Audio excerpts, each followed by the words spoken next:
Australian retirees and mum and dad investors have blown billions of dollars on investment schemes in crops like olives, grapes and avocados. A string of collapses prompted the Securities and Investments Commission to recently toughen its guidelines for agriculture-based managed investment schemes. But the revamped guidelines apply only to new schemes or existing ones looking to raise further capital, and financial advisors warn they don't go far enough. As reporter Martin Cudley he found, it's a case of buyer beware. At Grantville, near Melbourne, Nigel Wood is preparing for the future. His retirement nest egg is tied up in Truffles, the gourmet delicacy that grows underground on the roots of oak and hazelnut trees. Look, I think there's plenty of prospect for production at the rate of 40 kilograms a hectare and potentially a lot more than that. We know that some of the most successful truffiers are producing well in excess of that. At up to $1,500 a kilogram, truffles are considered the diamond of the kitchen and potentially a valuable investment. Aside from his own truffery in Victoria, Nigel Wood invested $60,000 in a managed investment scheme called Tasmanian Truffles Project No. 2. It's meant to run until 2027. As you can see, I'm sort of not far away from retirement age, so the expectation was that when I was no longer working, there'd be some income from the project, and that'd help keep me going in retirement. It's no secret managed investment schemes have a checkered past in Australia. Investors have poured more than $8 billion into agriculture-based schemes like grapes, olives and avocados. Since 2007, there's been a conga line of collapses and ongoing concerns that investors haven't understood the structure of the investment or the risks.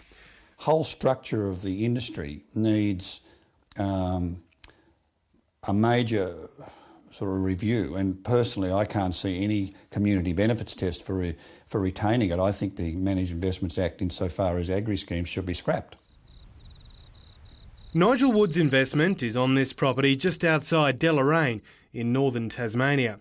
Investors, who pay an annual fee, were told they would get 100% of the sale proceeds of up to 60 kilograms per hectare. A yield was not specified and no returns were guaranteed, but the growers stood to make up to $9,000 a share every year. However, investors like Nigel Wood may not see any return. Because the yield on similar trufferys is down, a meeting is scheduled for early April where there's a move to close down the scheme, even though it's not meant to produce a truffle until this winter. Some shareholders want out because they don't think they'll see a return. The motion for closure is being put forward by somebody else who, like me, is an investor. This person holds more than 5% interest in the investments and so has a right to call a meeting. The investor who's called the latest meeting is Dr. Barry Thompson. He also owns a share in the land. He stated in a letter to other growers that he can't justify his continuing investment after spending more than $1 million and believes he won't see a return.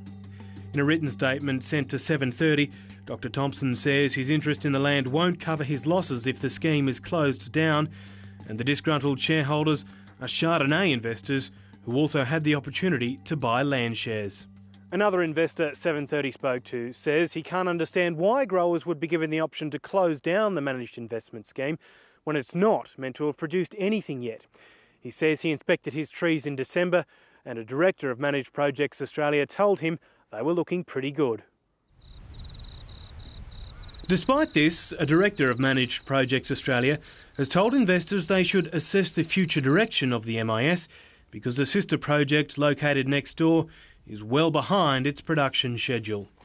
If it's closed down, ownership of the trees transfers to a different company. Two of the directors own a substantial share of it. All of the investors who are investors in the project only, in other words, who do not hold an interest in the land, effectively their investment becomes worthless overnight. Here's the catch. There's nothing illegal about the structure of this managed investment scheme. So some critics believe the law doesn't go far enough to protect investors.